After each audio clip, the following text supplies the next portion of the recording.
Bonjour et bienvenue sur ma chaîne.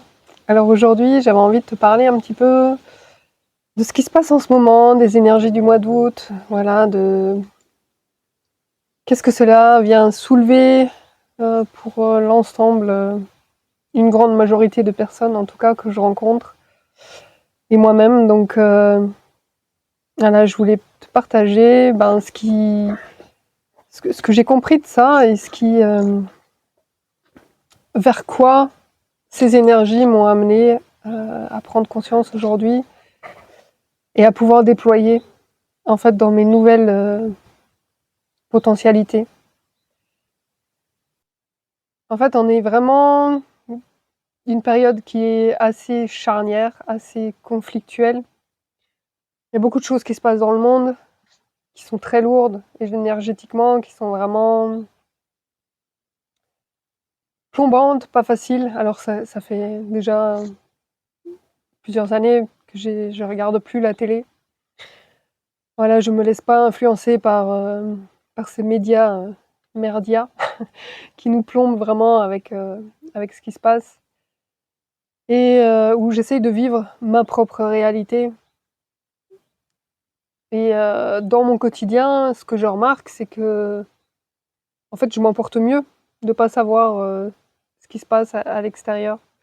Non pas que je suis dans le déni, parce que je sais quand même, voilà, ce qui se passe. Je regarde quand même des informations, mais pas TF1 ou pas les médias de masse. Mais je rentre pas dans le jeu, je rentre pas dans le jeu de cette peur et de cet engrenage de doute et de culpabilité permanente qui nous font croire en fait. Je, je, je reviens de plus en plus à ce que je vis là maintenant, à mon quotidien. Alors ça n'a rien d'égoïste, ça c'est vraiment une croyance qui était très profonde en moi et que j'ai dépassée et qui vraiment m'a sauvé la vie, on va dire. Parce qu'on nous a vraiment fait croire qu'à partir du moment où tu t'occupes de toi, t'es égoïste. Mais c'est vraiment pas le cas, en fait. S'occuper de soi, c'est s'occuper de la vie en soi. C'est reconnaître qu'on est un être vivant, qu'on est un être divin, qu'on est animé par la vie. Et c'est respecter ce don qu'on a eu de la vie pour exister. Et à partir de ce moment où on se reconnecte avec nous-mêmes et avec cette vie qui nous anime, et ben notre vie, elle change. Et ça a rien à voir d'être égoïste, de se reconnaître comme étant la vie. Ça n'a rien à voir non plus d'être illuminé. Je veux dire, c'est une logique pure. On n'est pas simplement une mécanique. Je veux dire, voilà, notre corps, il fonctionne, il a une intelligence incroyable. Notre métabolisme interne, il se fait sans qu'on ait conscience de rien. Et ça, c'est vraiment de la magie. On peut pas dire que ça ne nous appartient pas vraiment. Ça appartient à la vie. Alors, ce qui nous appartient à nous, ce sont nos pensées, justement, ce sont nos croyances, ce sont nos peurs. Et ce que je remarque de plus en plus, c'est qu'effectivement, la vie nous offre des expériences pour venir nous positionner. Parce qu'en fait, notre mission, elle est là, elle est de prendre position pour ce qu'on veut ou ce qu'on ne veut plus. Moi, j'ai choisi, voilà, de soutenir le vivant, de soutenir la vie, quoi qu'il se passe.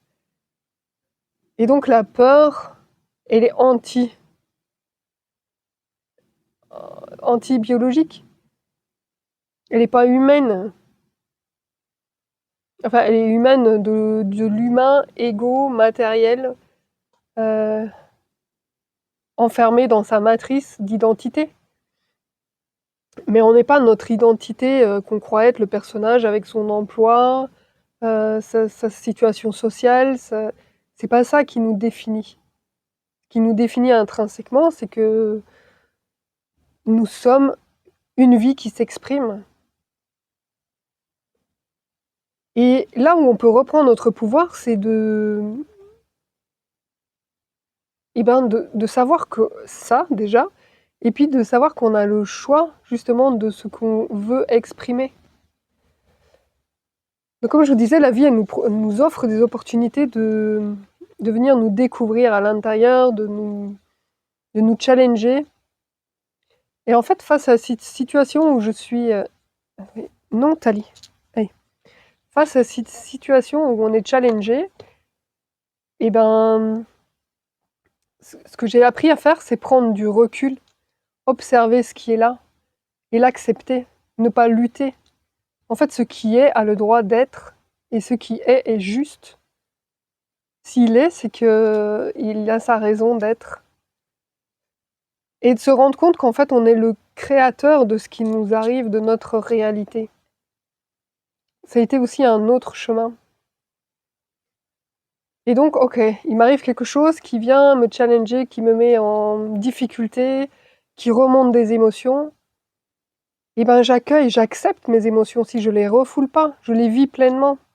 Ok, là je me sens triste, et ben je ressens cette tristesse.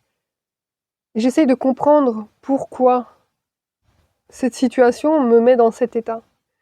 Qu'est-ce que ça vient réveiller en moi?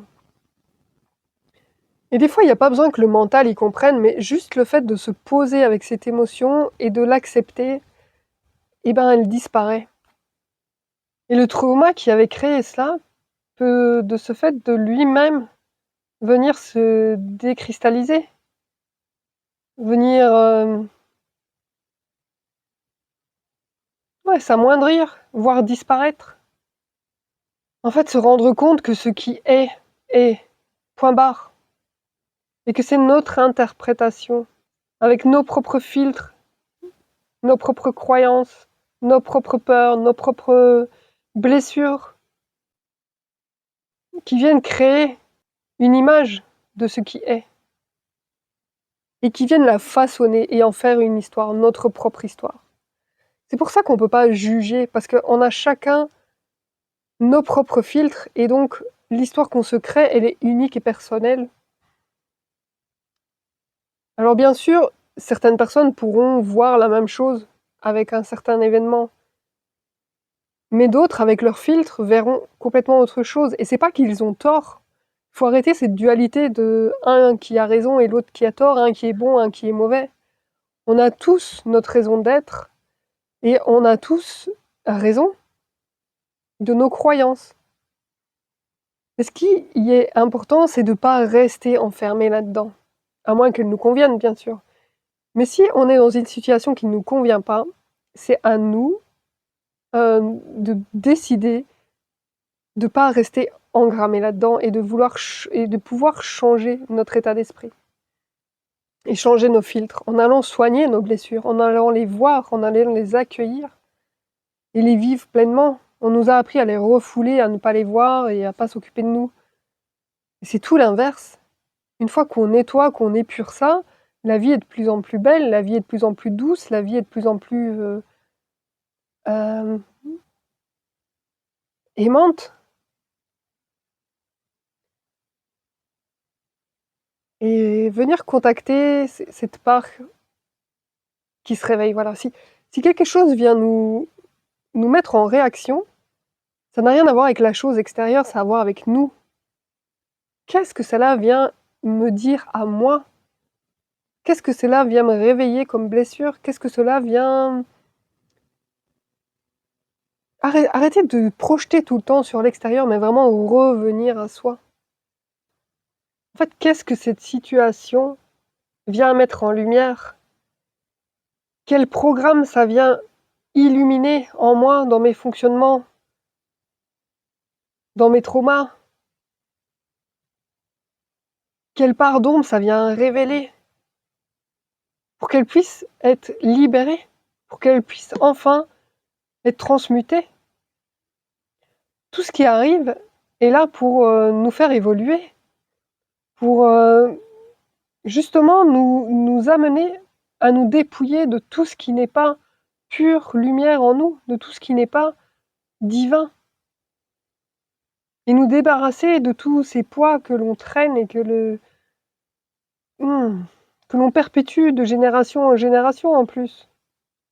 ou de vie en vie, de karma en karma. C'est fini ce cycle. C'est l'époque de la reconnexion avec notre divinité, avec notre être créateur que l'on est. On sort de cette illusion, de ces programmes dans lesquels on a été maintenu pendant de nombreuses années, de nombreux siècles, voire des millénaires. On redevient cet être divin, cette source créatrice. Je trouve que cette époque, enfin depuis pas mal de temps d'ailleurs, mais on est vraiment amené de plus en plus vers ce chemin. Et plus on le fait, plus on accepte de rentrer, d'aller voir dans nos profondeurs, plus on descend dans nos profondeurs, dans nos ombres, ben plus on peut s'élever. Parce qu'on est sur un monde de dualité. Mais la dualité, elle peut être complémentaire. C'est-à-dire qu'on peut s'appuyer sur nos fondements, sur ce qui nous a animés, sur nos, ouais, sur nos mécanismes internes pour pouvoir s'élever. On peut voir cette dualité non pas dans l'opposition comme on nous l'a montré et dans plus en plus de séparatisme entre le bien, le mal, le noir, le blanc, l'autre et moi, mais plutôt vers l'unité, la réunification, la complémentarité de cette dualité. Et ça, c'est vraiment nouveau, cette perception que j'ai compris, et ce chemin vers cette unité, cette réunification. Et arrêter de refouler ce qui n'est pas bon, ce qui ne me plaît pas. Ce qui est, est. Et ce qui est là, est là. Et j'ai pas à juger. J'ai juste à le regarder et à me dire, ok, ça me convient, ça me convient pas. Ça, je peux faire ce diagnostic-là. Mais j'ai pas à juger.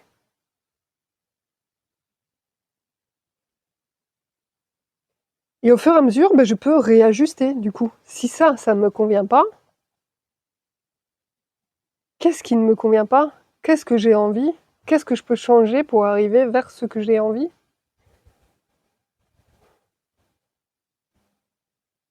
Qu'est-ce que j'ai dans mon pouvoir? C'est là que j'ai mon pouvoir d'action. C'est là que j'ai ma souveraineté. C'est que je peux mettre des mécanismes en place pour changer ce qui ne me convient pas. Mais en aucunement, je remets la faute sur l'extérieur.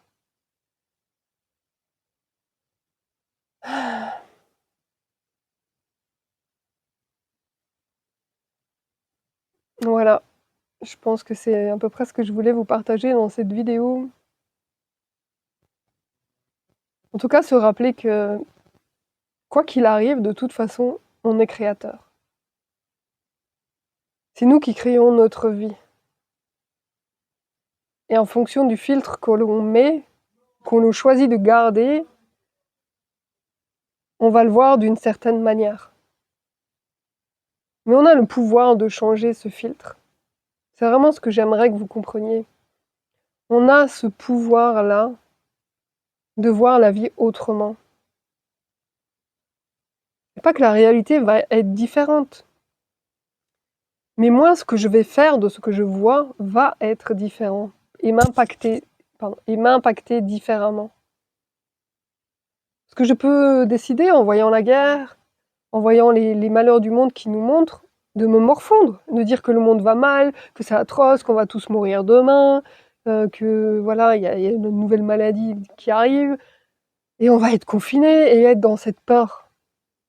Mais c'est moi qui me crée mon film de peur et de phobie et de je me sens pas bien et les pauvres gens. Et oui, je peux créer ça si j'ai envie.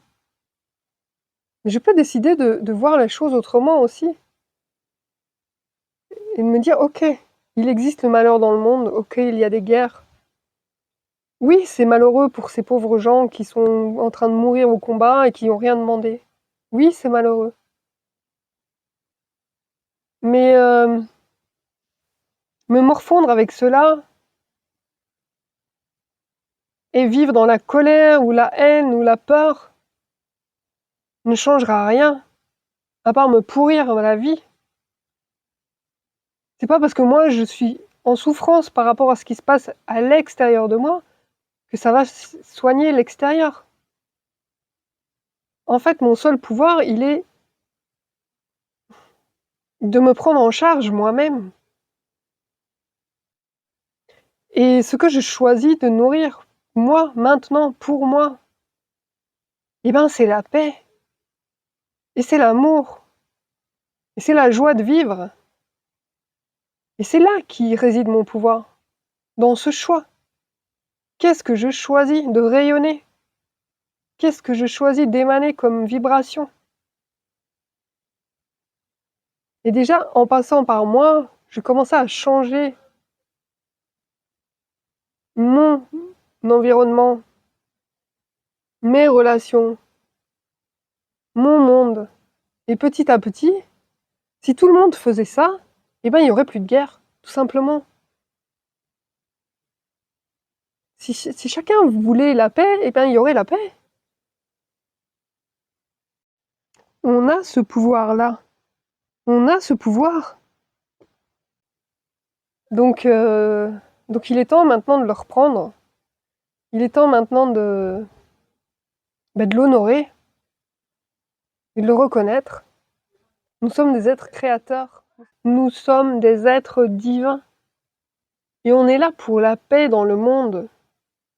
On est là pour reconnecter avec cette source d'amour, avec cette source de vie, qui n'a envie que d'une chose, c'est de s'expanser et de se déployer librement. On n'est pas là pour faire la guerre. On n'est pas là pour avoir peur. On n'est pas là pour souffrir. On est là pour aimer la vie. On est là pour expanser la vie. Voilà.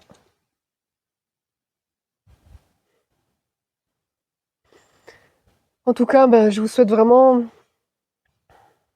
de faire ce chemin de retour vers vous, de vous détacher un peu de tout ce qui se passe à l'extérieur, mais de vous mettre en priorité, revenir vers vous, vers votre intérieur, parce que dans votre intérieur, dans votre cœur, il y a la lumière, il y a la source, il y a l'amour. Et plus vous allez connecter cette part à l'intérieur de vous, cette source en vous, plus vous allez pouvoir la diffuser après. Et c'est pas en voulant aider les autres à l'extérieur sans s'occuper de vous que vous allez pouvoir faire quelque chose. Arrêtons de vouloir être des sauveurs. On peut juste être le sauveur de soi-même et accepter les épreuves qui nous sont données sans jugement, mais juste en regardant qu'est-ce que cela vient réveiller en moi.